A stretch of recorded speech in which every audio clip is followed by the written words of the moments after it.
IT and এডুকেশনের পক্ষ থেকে আন্তরিক শুভেচ্ছা ও সালাম।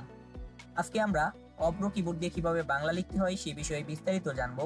অপ্রো কিবোর্ড যদি আমাদের কম্পিউটারে ইনস্টল করা থাকে সেক্ষেত্রে আমরা এরকম উপরে দেখতে পাবো এবং এখানে বাংলা এবং ইংলিশ করা যায়। এখানে ক্লিক করলেই আপনারা দেখতে পাবেন, অথবা কিবোর্ডের F12 দিয়ে বাংলা বা ইংলিশ করা যায়। আর যদি কখনো আপনার যে এখানে যদি সমস্যা হয় রাখতে, সেক্ষেত্রে আপনি এই অপশনটাতে ক্লিক করে জাম্প টু সিস্টেম ট্রাইটে ক্লিক করলে এটা নিচে চলে যাবে। অথবা কখনো খুঁজে না পেলে আপনাদের যদি কোনো সেটিংস এর প্রয়োজন হয়, সেক্ষেত্রে আপনারা এখানে এসে পড়বেন টাস্কবারের উপরে, এসে এই অপশনে এসে অপশনতে ডাবল ক্লিক করবেন, এটা চলে আসবে। তো কথা না বাড়িয়ে আমরা আজকের টিউটোরিয়ালে চলে যাই। এই জন্য আমাদের প্রয়োজন হচ্ছে লেখার জন্য মাইক্রোসফট ওয়ার্ড অথবা আমাদের এক্সেল নোটপ্যাড। তো আমি মাইক্রোসফট ওয়ার্ডটি ওপেন করে নিয়েছি এবং আমরা শুরুতেই যেই বর্ণগুলো লিখবো এই জন্য আমরা বাংলা করে নিয়েছি, ঠিক আছে। তো আমরা শুরুতে লিখবো। লিখতে গেলে আমাদেরকে ওতে ক্লিক করতে হবে। ওতে ক্লিক করার পর যদি না আসে, আমাদের এই যে কিবোর্ডে যে অ্যারো চিহ্ন আছে দেখবেন, অ্যারো চিহ্নতে ক্লিক করলে এই যে দেখেন সরেও আছে, একটা স্পেস দিলাম। আচ্ছা, ও এর পরে আছে আমাদের সরেয়া লিখতে গেলে এতে ক্লিক করলে স্পেস দিলাম। তারপর আছে রশ্মি, আইতে রশ্মি হয়, স্পেস দিলাম। এরপর হচ্ছে দীর্ঘি, শিফট আইতে ক্লিক করলে দীর্ঘি হয়ে যাবে। তারপর ইউতে ক্লিক করলে রস্য হয়ে যাবে। শিফট ইউতে ক্লিক করলে দীর্ঘাও হয়ে যাবে।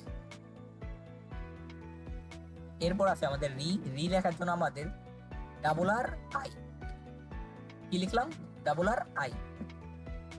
এরপর আমাদের লিখতে হবে হলো এ লেখার জন্য আমরা লিখবো এতে ক্লিক করবো, ইতে ক্লিক করলে আমাদের এ হয়ে যাবে। এরপর আছে আমাদের ওই লেখার জন্য আই হয়ে গেছে, আমরা স্পেস দিয়ে দিলাম। ও লেখার জন্য ও লিখে যদি ও না আসে, সেক্ষেত্রে আমরা ডাউন অ্যারোতে ক্লিক করে ও আসার পরে আমরা স্পেস দিব। এরপর আছে ওই যদি না আসে,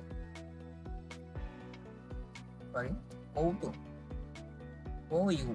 ও লেখার জন্য ও আর ইউ ও।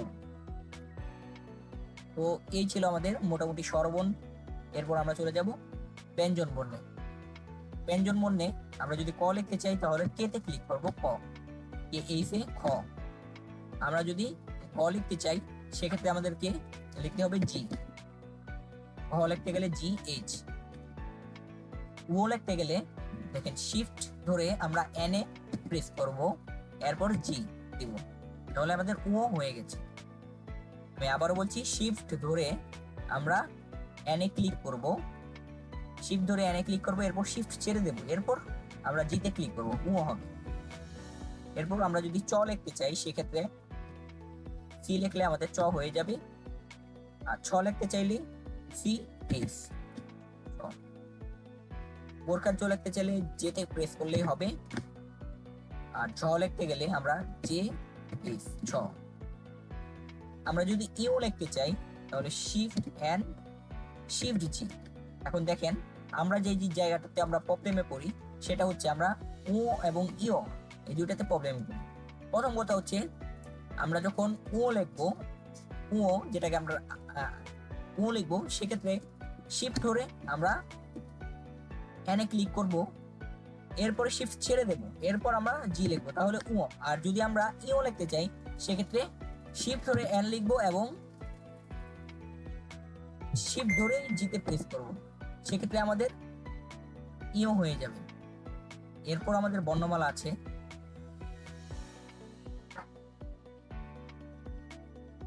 ট। যদি আমরা ট লিখতে চাই শিফট টি ট। যদি আমরা ঠ লিখতে চাই শিফট ধরে TH দিলে কিন্তু ঠ হয়ে যাবে। তারপর আছে আমাদের ড, শিফট ধরে ঠ, শিফট দিয়েছে ঠ, শিফট ধরে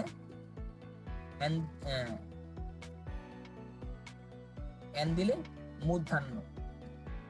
ওকে, তো এইটুকু আমার মনে হয় ক্লিয়ার হয়েছে সবার। দেখুন, এরপরে আমরা ত লিখতে যদি চাই তাহলে টি দিব। আমরা এবার কিন্তু শিফট ধরছি না, টি এসে থ, টিতে দ আছে, সেক্ষেত্রে আমরা অ্যারো চিহ্ন দিয়ে ক্লিক করলাম, ডি স্টেট ঢ, এনতে দন্তন্য। তারপর আছে আমাদের পিতে প, এফতে ফ, বিতে ব, পিতে ভ, এমতে ম।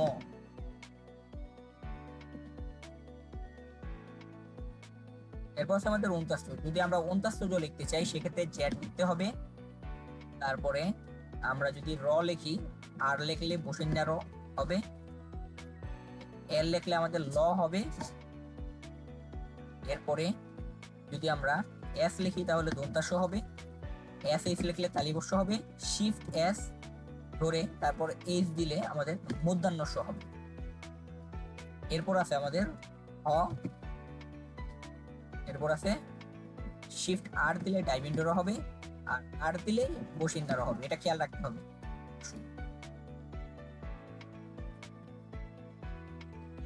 এরপর দেখেন আমাদের বর্ণ আছে উনতাস্তীয়, ওয়াই দিলে আমাদের উনতাস্তীয় হয়ে যাবে। এরপর আমাদের বাকি থাকে অনুস্বার। যদি আমরা অনুস্বার লিখতে চাই সেক্ষেত্রে আমরা এনজি দিব, শিফট এনজি কিন্তু না, শুধু এনজি দিলে আমাদের অনুস্বার হয়ে যাবে। অনুস্বার আমরা যদি চন্দ্রবিন্দু লিখতে চাই সেক্ষেত্রে শিফট ধরে 6 এ ক্লিক করব, চন্দ্রবিন্দু এসে পড়বে। আর শিফট ধরে আমরা ক্লোনে দিলে আমাদের বিসর্গ এসে পড়বে। এখন আপনি প্রশ্ন করতে পারেন যে এগুলো এমন ফাঁকা ফাঁকা গোল গোল আসতেছে কেন? কারণ এটা আসার কারণ হচ্ছে এগুলো হচ্ছে পরাশ্রয়ী বর্ণ, আর পরাশ্রয়ী বর্ণ অন্য কোনো বর্ণ সাহায্য ছাড়া বসতে পারে না, সেজন্য আমরা এভাবে দিয়েছি। কিন্তু আমরা যদি কোনো অক্ষরের সাথে দেই সেক্ষেত্রে আর এই সমস্যাটা হবে না। তো আজকের ভিডিওটি এই পর্যন্তই।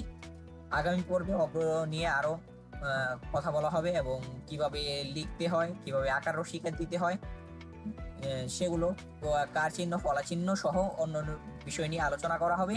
ভিডিওটা ভালো লেগে থাকলে অবশ্যই একটি লাইক দিবেন এবং আমার চ্যানেলটি সাবস্ক্রাইব করবেন। ধন্যবাদ সবাইকে।